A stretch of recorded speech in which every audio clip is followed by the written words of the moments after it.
जल्दी से गाड़ी में रखो और गाड़ी निकालो, मुझे ऑफिस के लिए देर हो रही है।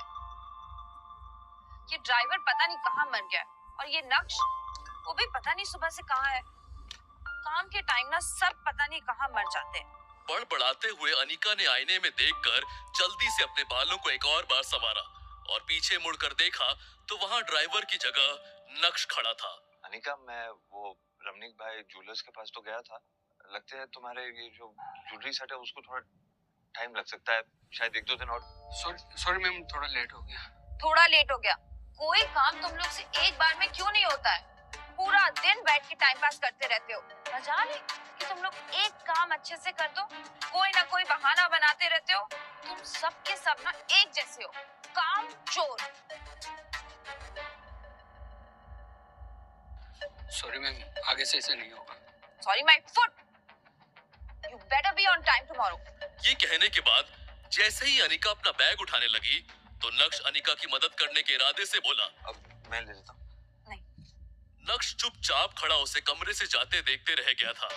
कुछ देर शांत खड़े रहने के बाद जैसे ही नक्श पीछे मुड़ा उसकी नजर टेबल पर रखी एक फाइल पर पड़ी। अनिका वो फाइल अपने बैग में रखना भूल गई थी। जब हड़बड़ाते हुए नक्श तेजी से अनिका की तरफ बढ़ा तो वहीं पास में सोफे पर बैठी अनिका की कजन भाग्या की नजर उस पर पड़ी। उसने नक्श के रास्ते में अचानक से अपनी टांग अड़ा दी।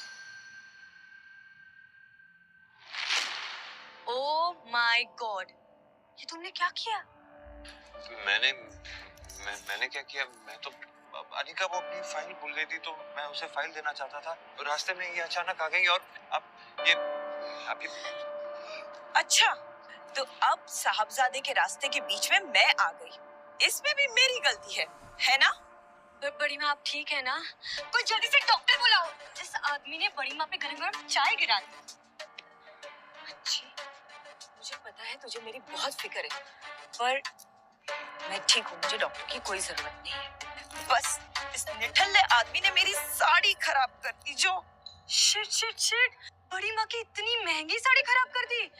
ये आपकी एक्सक्लूसिव कलेक्शन की है ना बड़ी माँ? एक तरफ भाग्या बात का बतंगड़ बना रही थी तो दूसरी तरफ नक्श ने देखा कि अनिका वापस अंदर आ रही है। नक्श चित्रा को इग्नोर करते हुए अनिका की ओर बढ़ा। दरअसल मैं तुम्हारी फाइल। अनिका नक्श को देखे बिना ही घर से बाहर निकल गई। बस अनिका की एक प्यार भरी झलक के लिए तरस गया था नक्श। ब्रेकिंग न्यूज, गुजरात की सबसे बड़ी कंस्ट्रक्शन फर्म का भविष्य है खतरे में। क्या भानुशाली ग्रुप ऑफ इंडस्ट्रीज उभर पाएगा इतने बड़े नुकसान से? अब कौन संभालेगा भानुशाली ग्रुप ऑफ इंडस्ट्रीज की बागडोर? जानने के लिए बने रहे हमारे साथ ओनली ऑन टेक1 न्यूज पर।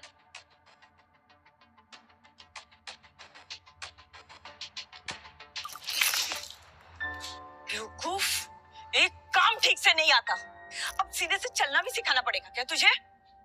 खड़े खड़े मेरा मुंह क्या देख रहा है? दफा हो जा मेरी नजरों के सामने से।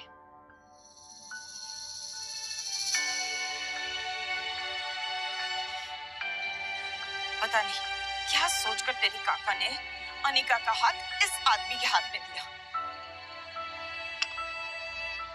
हमारे तो भाग ही फूट गए। घर दामाद बनकर बस हमारी छाती पर मूंग डल रहा है वो। ये है सावेरी परिवार का घर। सावेरी परिवार सूरत की बड़ी बिजनेस फैमिलीज में से एक है। इस बड़े से शानदार घर में सावेरी खानदान का बड़ा परिवार रहता है और कई जॉइंट फैमिली की तरह इनके बीच में भी प्यार बस दिखावे का ही है। अक्सर यहाँ पर सुबह की शुरुआत ऐसे ही शोर शराबे से होती है और गलती चाहे हो या ना हो, इल्जाम हमेशा इस परिवार के दामाद यानी नक्श के सर पर ही आता है। पर नक्श ने कभी भी इस बात को दिल पर नहीं लिया।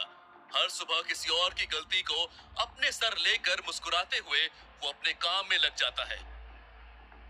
उसने चित्रा की तरफ देखा तो उसकी नजर वहीं पास में खड़े नौकर पर पड़ी जो नक्श को दया की नजर से देख रहा था, लेकिन नक्श के चेहरे पर एक शिकन भी नहीं थी।